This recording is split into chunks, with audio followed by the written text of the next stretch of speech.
পারে না। ওখানেও একটা আল্লাহর ভয়, ওখানেও একটা জ্ঞানের পরিচয় আমাকে দিতে হবে। ওই জ্ঞানের পরিচয় দিয়ে মহান আল্লাহ তাআলা আমাকে, আমি জমিনের গেড়ে আসলাম বা বপন করে আসলাম একটা চারা গাছ, সেটা সময়, নির্দিষ্ট সময়ের ভিতরে সেখান থেকে ফসল আসলো। সেই ফসল আমি কেটে নিয়েছে আমার জীবন ধারণ করার জন্য উপকরণ হিসাবে আমি গ্রহণ করে নিলাম যে আল্লাহ আমাকে এই নিয়ামত দিল, এই নিয়ামতের শুকরিয়া স্বরূপ তার জন্য আমার কিছু করার দরকার আছে না? এর জন্য আমার করণীয় হলো তিনি আমাকে যে হুকুম দিয়েছেন সেই হুকুম অনুযায়ী আপনাকে আমাকে চলতে হবে। এখন আমি বারবার জমিতে ফসল লাগাই, চারা গাছ লাগাই, কিন্তু আমার জমিনে ফসল হয় না। লাগাই আসি, ফসল হয় না, গাছ বড়ও হয় না, ওই ফলও দেয় না। যেভাবে রাখিয়েছি ওইভাবেই আপনার থাকবে। জমিন আপনার জন্য ফসল দিচ্ছে না, ওই জমিতে আপনি ফসল লাগাবেন? ওই জমিতে আপনি ফসল লাগাবেন না। কেন লাগাবেন না? হয় না। আপনি যত প্রসেস করেন হচ্ছে না। তো আপনাকে আমাকে আল্লাহ সৃষ্টি করছে তার ইবাদতের জন্য, তার ইবাদতের জন্য। আর এই ইবাদত করতে গিয়ে যেমন শক্তি, সামর্থ্য, বুদ্ধির দরকার, সবকিছুই তো আমি তার সৃষ্টি থেকেই পাচ্ছি। পিপাসা লাগলে আমি পান করছি, ক্ষুধা লাগলে আমি খাচ্ছি, অসুস্থ হলে আমি চিকিৎসা করতেছি। কেন? ভালোভাবে বেঁচে থাকার জন্য। ভালোভাবে এই বেঁচে থাকতে গিয়ে আল্লাহর হুকুমটা যে আমাকে ভালোভাবে পালন করতে হবে, এই জ্ঞানটা কেন আমার মাথায় আসে না? এটাকে তো আমার মাথায় নিয়ে আসতে হবে। এটাকে আমার মাথায় নিয়ে এসে আল্লাহর হুকুম যদি আমি যথাযথভাবে পালন করতে পারি, তাহলে ওই সমস্ত লোকদের মর্যাদা আল্লাহ তাআলা দুনিয়া এবং আখিরাতে বাড়াবে। সুবহানাল্লাহ। কি হবে? ওই সমস্ত লোকদের জন্য মর্যাদা আল্লাহ তাআলা দুনিয়াতে এবং আখিরাতে বাড়াবে।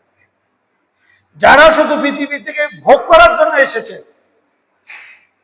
আল্লাহ হয়তো তাদেরকে দিবে, সবাইকে দিবে না, হয়তো কিছু কিছু লোককে দিবে যারা পৃথিবী ভোগ করার জন্য আসছে, অঢেল সম্পদ দিয়ে দিবে। এখন এই অঢেল সম্পদ দেখে আমার যার আল্লাহর ব্যাপারে আমার জ্ঞান নাই, আমি তার দেখে উড়ে পাবো। ও তো আল্লাহ বিল্লাহ কিছুই করে না, ওর তো দিন দুনিয়া কিছুই নাই, ওর ধর্ম কিছুই নাই, ওই এত সম্পদের মালিক হয়ে গেল। আর আমি আল্লাহকে এত ডাকতেছি, আমি আল্লাহর ব্যাপারে এত সচেতন দেখছি, আমার কিছুই নাই। এটা ভাবার কোনো সুযোগ নাই।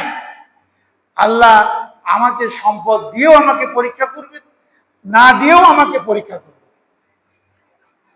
সুতরাং এই পরীক্ষার ক্ষেত্রে আমাকে পাস করার জন্য আমার মূল যেটা উপাদান, সেটি হচ্ছে সার্বক্ষণিক আমার সম্পদ থাক চাই না থাক, সার্বক্ষণিক আমাকে তার হুকুম পালনের ব্যাপারে আমাকে সচেষ্ট থাকতে হবে, আমাকে সচেষ্ট থাকতে এবং সেই অনুযায়ী কি ভূমিকা রাখার দরকার, কেমন পদক্ষেপ নেওয়ার দরকার, এটা আমাকেই যথাযথভাবে নিতে হবে। এর ভিতরে কোনো ছাড় দেওয়ার সুযোগ নাই। কারণ সার্বক্ষণিক আমাকে এই চিন্তাটা আমার মাথার মধ্যে রাখতে হবে যে আল্লাহ পৃথিবীতে আমাকে বেঁচে থাকার জন্য এত উপাদান দিলেন, এত সুযোগ সুবিধা করে দিলেন, আর আমি সেই আল্লাহকে ভুলে যাব, সেই আল্লাহর নাফরমানি করব, সেই আল্লাহর বিরোধিতা করব, এটা কখনো কোনো মানুষের কাম্য হতে পারে না। আমি এই যে বসে আছি, শ্বাস প্রশ্বাস নিচ্ছি, ছাড়ছি, নিচ্ছি, ছাড়ছি, এটা আল্লাহ তাআলা আমাদের জন্য খুব সহজ করে দিয়েছে কিনা বলেন? খুব সহজ করে দিয়েছে না? এখনই আমার ফুসফুসের একটা সমস্যা, হার্টের একটা সমস্যা, আপনাকে মেডিকেলে নিয়ে যেতে হবে। নিয়ে যাওয়ার পরে আপনাকে অক্সিজেন আগে লাগাবে। সর্বপ্রথম আপনাকে শ্বাস প্রশ্বাসটা সঠিক করার জন্য আপনাকে অক্সিজেন লাগাবে। দেখবেন একটা অক্সিজেনের বোতলের দাম আপনার 2500 3000 টাকা।